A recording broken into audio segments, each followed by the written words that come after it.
Our next speaker is Jo Baker, and she runs an organisation called Child Victims of War. And I think after what we've just heard and what we've just seen, she's absolutely the speaker that we need. Okay, thank you very much. I started to go to Iraq actually in the 1990s. I used to go and break the sanctions there and look at the impact that sanctions were having on women and children in particular. And you know, in those days we thought things actually really couldn't get any worse. But you know, it's years since then, and things are getting just worse and worse, especially for the children. And it was also a big learning curve for me, and the learning curve was the complete disregard of the governments of the US and the UK when it came to any humanitarian sort of care. So we're not really surprised that we are where we are today. We focus on children because if there were a civilized world at all, it would be one which put children first before any other consideration. And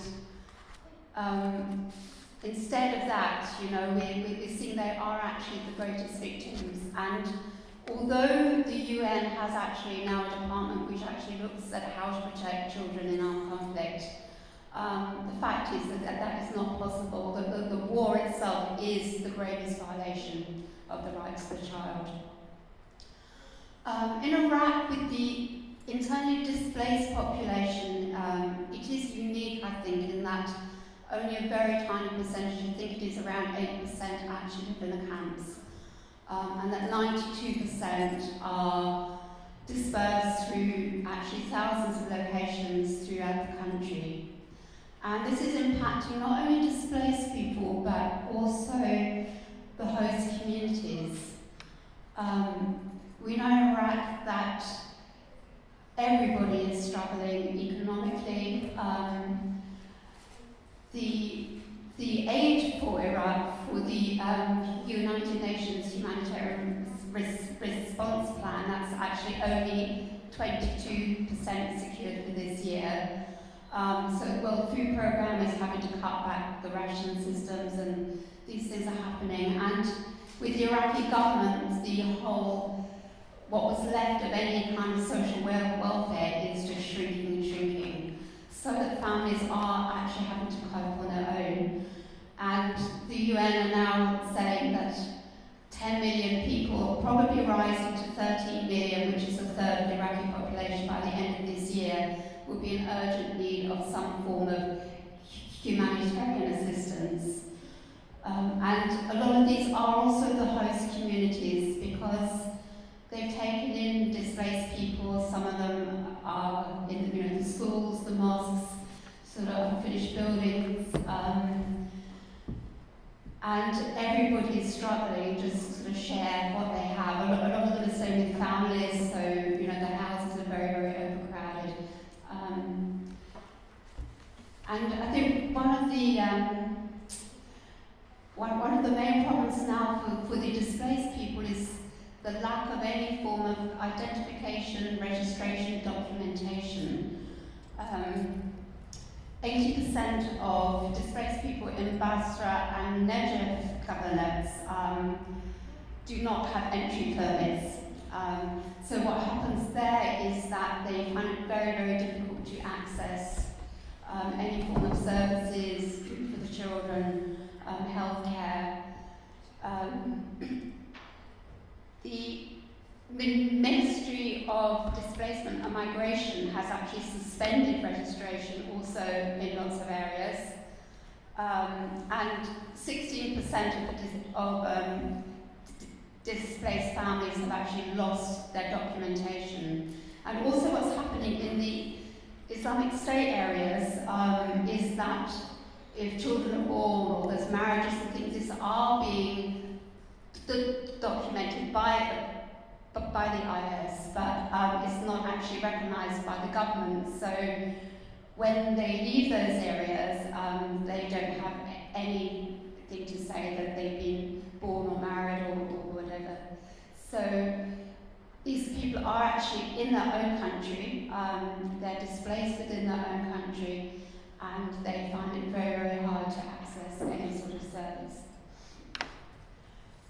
With food is a priority for 72% of the Iraqi population now, which means that all their energy is just securing basic food for their families, often at the expense of other needs, which are education or healthcare, anything like that. So we're seeing this kind of wide-ranging poverty. There's a lot of unemployment, a lot of debt as well. I think most of the families who are displaced are now in quite a lot of debt because they've gone through all their other resources, and very few of them can actually sustain a basic income through employment. Education for children. In the camps, about one in two children have access to education. Outside of the camps, it's only 1 in 3, so a third of most of the displaced children are out of school. And this is particularly difficult for them because it gives them a sense that they're being completely left behind. It's a terrible sense of despair for them and their families that there is no hope for the future. And it also creates problems with the youth as well because they feel completely left out and are much more easily then recruited into the IS or militias or wherever they are. And it's also these youth who often kind of trigger off any sort of tensions and sectarian fighting in the areas as well. The health services, the Iraqi health service is generally just very, very depleted at the moment. In areas controlled by IS, there has been consistent bombing of the hospitals. Fallujah Hospital, I think, probably over 40 times now in the last 2 years. And most of the medics have fled. And people are really, really just having to cope on their own. And I think we have to remember as well that in places like Fallujah and Ramadi and Hawija, there's been a very, very high incidence of children with birth deformities, very complex health needs, cancers, and most of these, we don't know where they are. Most of them are displaced. Their doctors are also displaced. I was in the north in Erbil last year, and we met up with a doctor who had been a heart surgeon in Fallujah, and he'd had to leave, I think, about six months before. He still kept tabs with some of his patients, but he didn't have a hospital to work in. And we managed to help a young boy in Kirkuk who had a very serious heart problem. He needed very urgent surgery, and together with some friends from the States, we raised the money to send him to India for an operation, which actually did save his life, but that is just one child. And, this is, there are just so many children like that who have problems. There's a family in and they had a daughter who was around 15. I think she'd been deaf most of her life. And when they were escaping Islamic State, she lost her sight as well. They think maybe because of some kind of chemicals they were using, but they were desperate for her to have some kind of operation on her eye, and they needed thousands of dollars for that, and it absolutely wasn't going to happen. So not only is there not being really kind of basic health care, but anyone with more complex needs, just they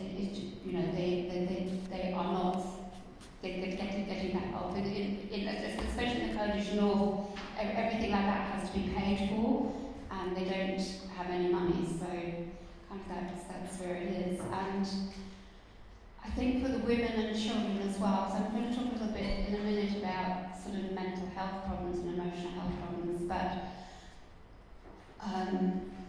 there's about 128,000 estimated women now who are pregnant, who are displaced, and they're receiving very minimal antenatal care, postnatal care, or any safe birthing practices, which is another big problem.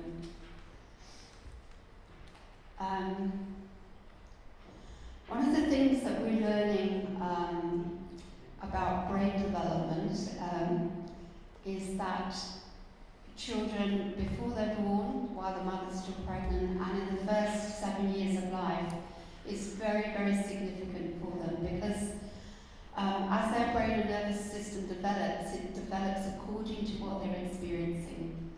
And there's kind of a list of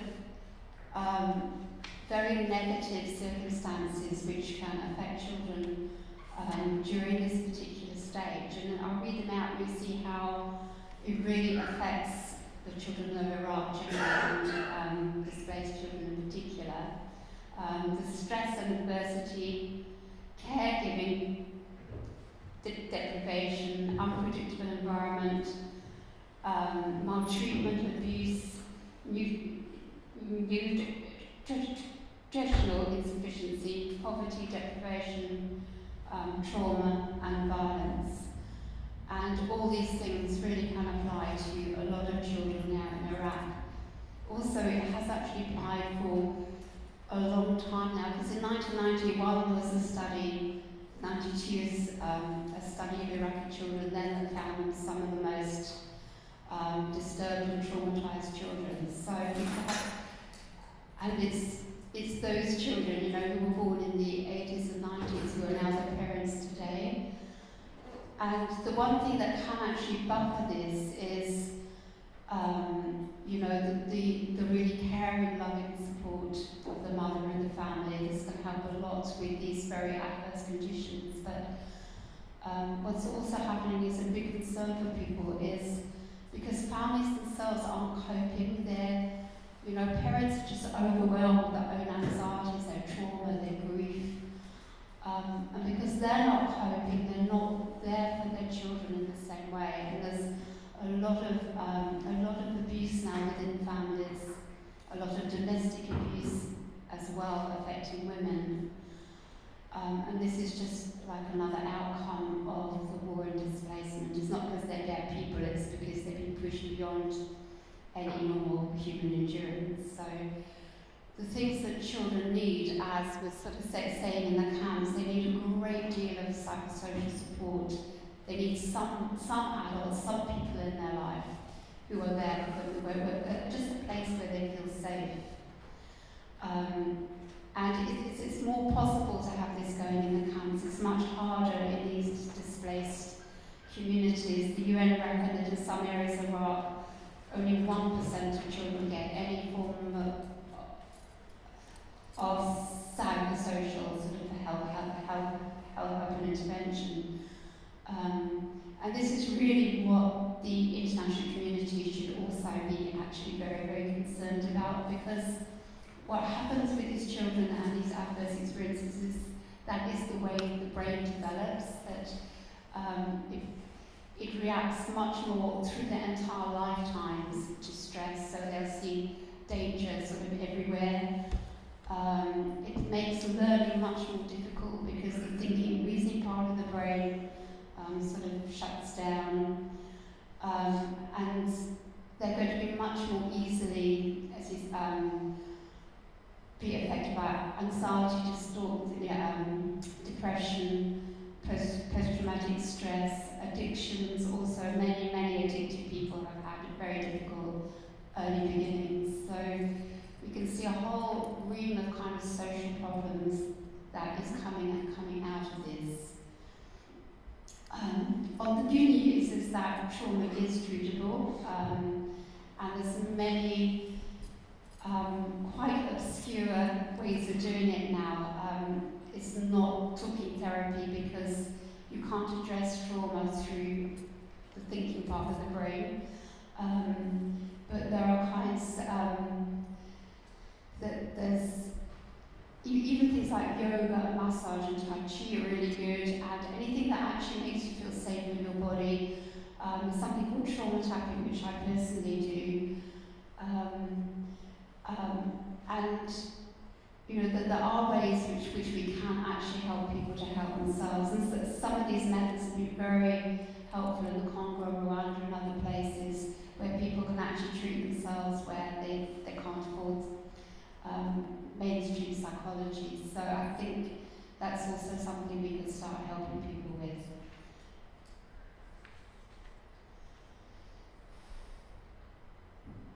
I think that's probably